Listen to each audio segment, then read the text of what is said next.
Have you ever felt that chill down your spine that tells you something is wrong? Have you ever heard a whisper in the silence of the night that you can't explain? Get ready, because today I'm going to tell you a story that will keep you hooked. From beginning to end, a story that will make you look at the dark corners of your home with different eyes. Welcome to the Channel Dark Encounters, where shadows gain voice and fear becomes reality.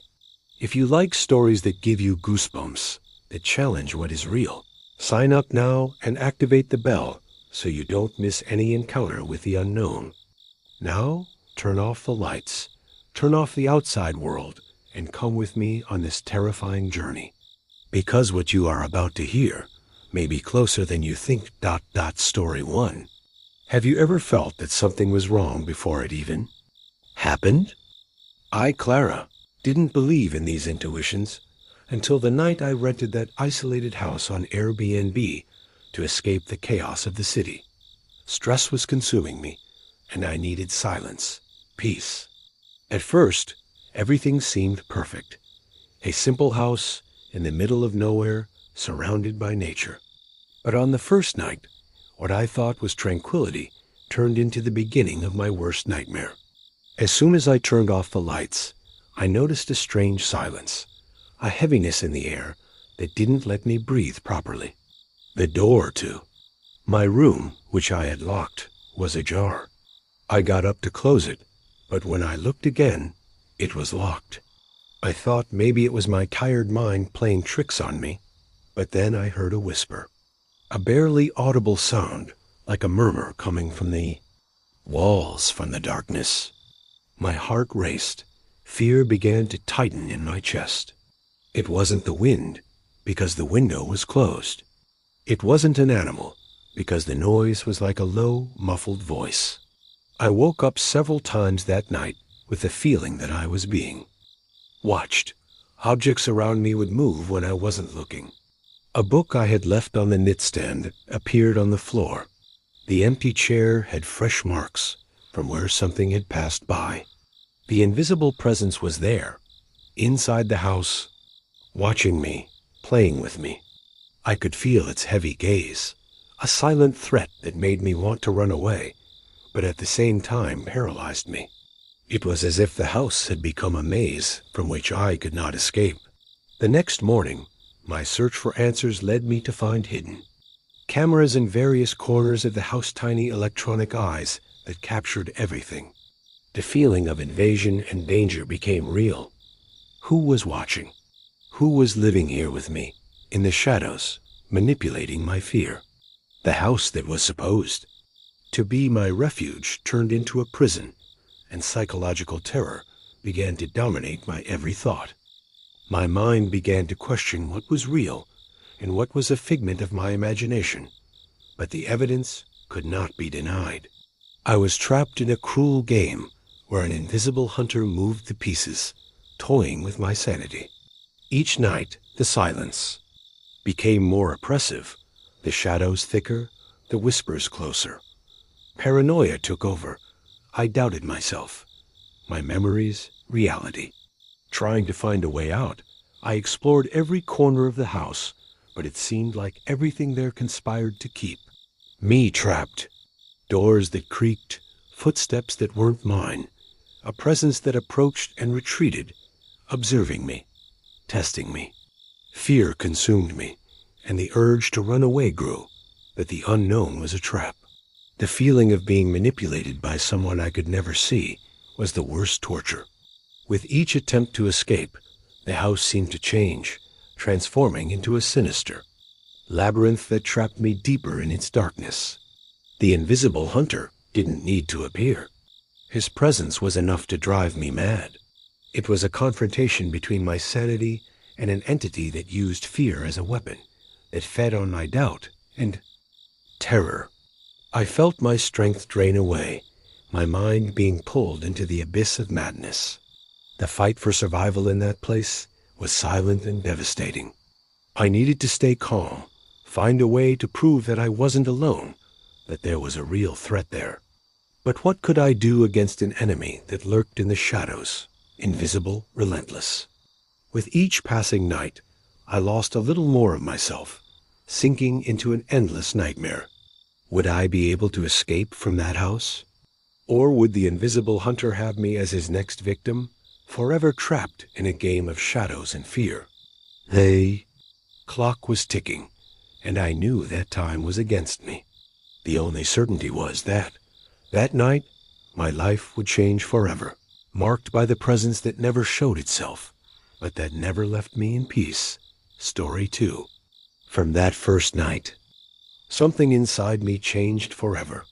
That nagging feeling, which I had initially tried to ignore, had turned into an obsession. The doors that closed by themselves, the whispers in the absolute silence, the objects that moved without explanation were no longer just disconnected details. They were clear signs that something was there, an invisible presence that was watching me and manipulating me. I was not alone, even though no one could see it. This sinister force lurked in the shadows of the house, toying with me like a predator with its prey. I began to search each room for cameras, microphones, anything that could explain the feeling of invasion. It was then that, hidden behind paintings, inside lamps, and even on the ceiling, I discovered small electronic devices, eyes that captured everything. The idea that someone was spying on my every move terrified me even more. But who? And why? How could someone be living there with me, invisible, a hidden tenant inside that house? Fear turned into paranoia. I doubted my own sanity. Sometimes I was sure I saw a shadow move quickly in the corner of my eye, but when I turned around, there was nothing there. The silence of the house seemed to carry a crushing weight, a tension that built with every moment. I tried to convince myself that it was just my tired mind, but the signs were undeniable. There was something or someone hiding, an invisible hunter playing with my mind. I spent sleepless nights staring into the dark room, waiting for the slightest sign. The house, which should have been a refuge, became a psychological prison. Every sound, every shadow, every movement in the dark was interpreted as a threat. I felt my sanity slowly slipping away, sinking into an abyss of fear and uncertainty. The walls seemed to close in around me, and the air became denser, almost suffocating. One night, as I was trying to sleep, I felt a presence beside me. There was nothing visible, but the smell of mold, of old and forgotten things, filled the room. A shiver ran down my spine, and my breath caught in my throat. I wanted to scream, to run away, but fear paralyzed me. It was as if the presence was embracing me, suffocating me, consuming me. I knew I couldn't trust my senses. The line between reality and delirium was beginning to blur. Over the next few days, I found handwritten messages on scraps of paper, scattered around the house, disjointed, threatening words, as if someone were trying to send me a message. With each discovery, my terror grew. I didn't know if I was dealing with a criminal, a psychopath, or something much worse, something that transcended the physical world. The isolation began to affect me deeply. I avoided going out. I didn't trust anyone, and my world was confined to those walls that seemed to take on a life of their own. The shadows became my companions, the voices in my head, my only comfort.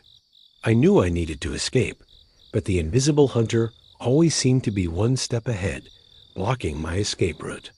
One particularly dark night, I heard heavy footsteps coming. Up the stairs. My heart nearly stopped.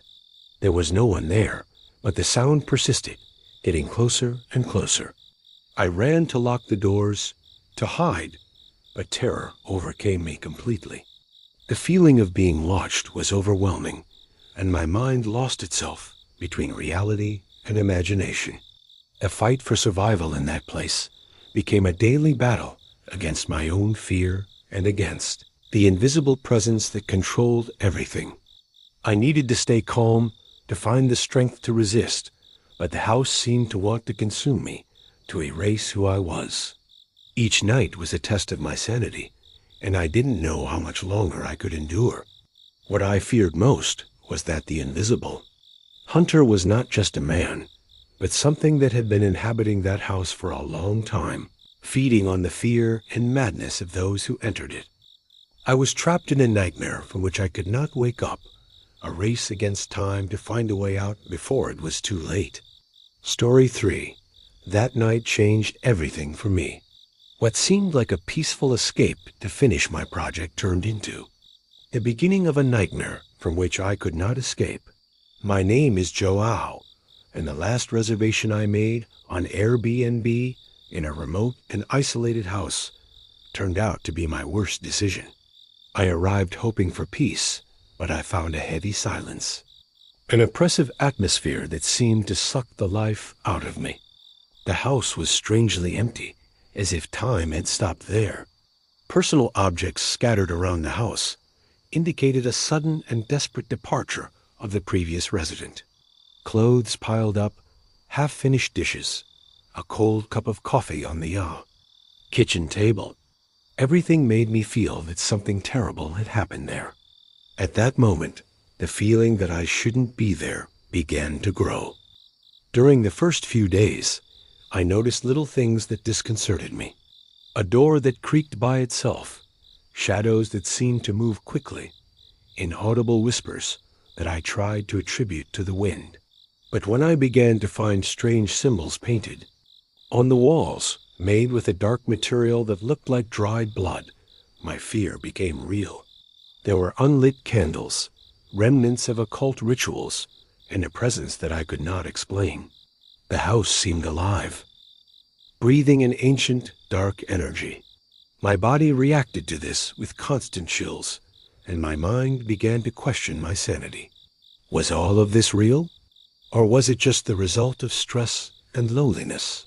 The answer came quickly, in the form of increasingly intense events, footsteps echoing in the empty hallways, objects disappearing and reappearing in different places, doors slamming without explanation. One night, I woke up to the sound of something scratching on the hardwood floor. I got up, my heart pounding, and went into the living room. Nothing, just silence and the feeling that I was being watched.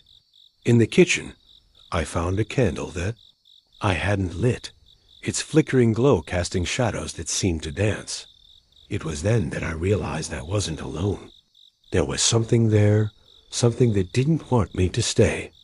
My sanity began to be tested. What seemed like an ordinary house turned into a labyrinth of psychological horror. The nights became endless and the shadows more menacing. I saw figures that disappeared when I tried to focus. I heard voices calling my name, whispers filled with dark intentions. The line between reality and imagination blurred, and I felt like I was losing control. As the days passed, I found more evidence of the dark rituals. Ancient symbols, indecipherable writings, drawings that seemed to open doors to something unknown. The oppressive atmosphere made me feel as if I were trapped in a living nightmare. Fear became a constant, invisible companion that accompanied me at every step. The fight for survival became not just physical, but mental. I had to resist the terror that threatened to consume me. I sought strength wherever I could, trying to rationalize, to find explanations for it all. But the truth was inescapable. Something in that house was alive, and it wanted to drag me into the abyss. I had to find a way out, but I felt like time was running out. The house seemed to close in on me, its corridors becoming an endless maze. Every attempt to escape was frustrated, as if the walls were shifting, as if the space itself had become a prison. The fear that I would not get out of there alive grew with each moment. The silence that had been heavy before was now threatening, filled with a presence that I could not see, but felt in every pore of my skin. It was a battle against the darkness, against an invisible enemy that used my fears against me. I wondered if I could resist, if my mind could withstand the pressure, if I could find light in the midst of that nightmare. Each night was a test, each shadow a challenge. I was trapped in a house that didn't want to let me out, in a deadly game between the real and the supernatural.